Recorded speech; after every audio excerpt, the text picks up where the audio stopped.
The room can feel your voice before it understands your words. Most people think being heard is a volume problem. They add force, they speed up, they stack explanations, as if attention is a wall that needs to be punched through. It rarely works. It only teaches the room that you are asking for permission to matter. A calm voice does something different. It interrupts the oldest reflex in social life. It refuses to compete. It does not mirror the anxiety in the air. That refusal exposes a quiet truth. Many conversations are not about information. They are about rank. And the quickest way to look uncertain is to sound like you are trying to win. Humans track status through signals that arrive faster than logic. Breath, tempo, pitch, pauses. The nervous system listens for threat and leadership at the same time. When someone speaks fast, the body reads urgency.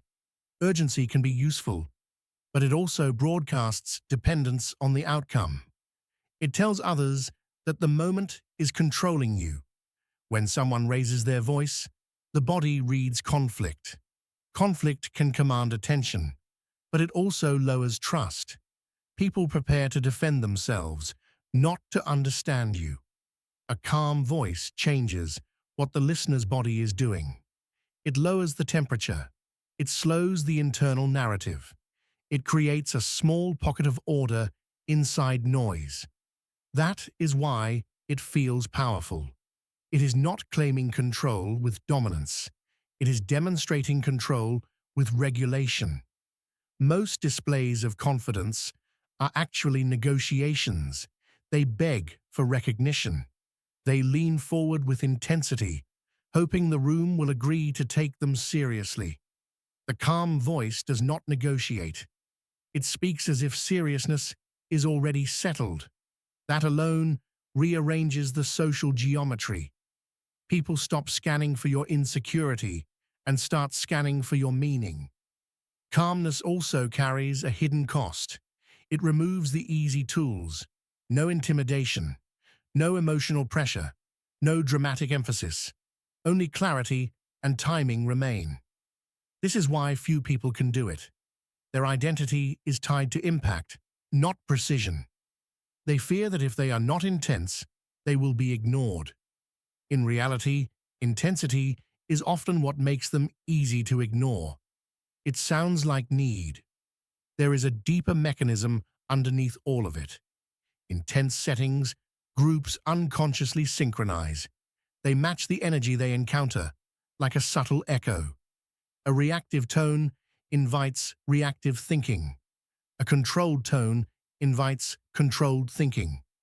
The calm voice becomes a reference point, a signal that danger is not in charge. Once that signal lands, attention stops scattering. It returns to the speaker, not out of admiration, but out of relief. A steady voice also carries ambiguity in a way that unsettles impulsive people. It does not rush to explain itself. It does not flood the space with justification. It lets the listener do the work of approaching. That work increases buy-in.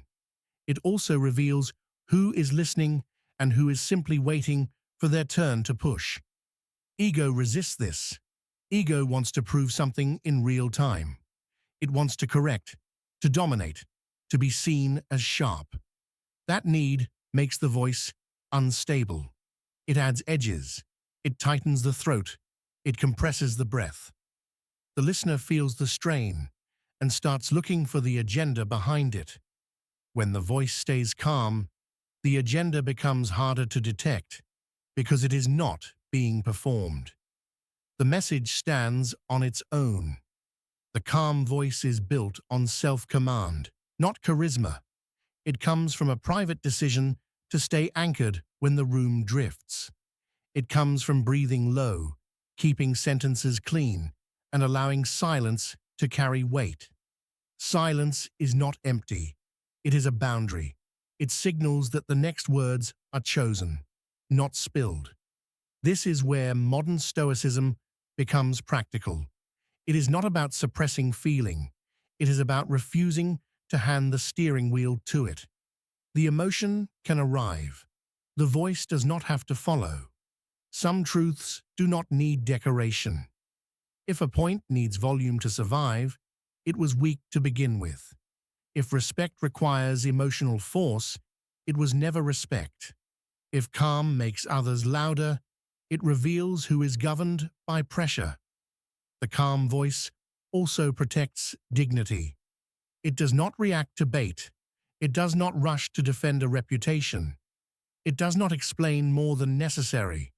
It keeps the center of gravity inside. When people sense that center, they stop testing for weakness. The usual openings are not there. Over time, a pattern appears. People begin to listen earlier because the voice does not chase the end of the sentence. It arrives and it stays. It does not try to be the most interesting thing in the room. It becomes the most stable thing in the room.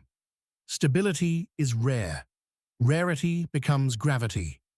In the end, the calm voice is not a technique. It is a symptom of someone who is not being moved around by the room.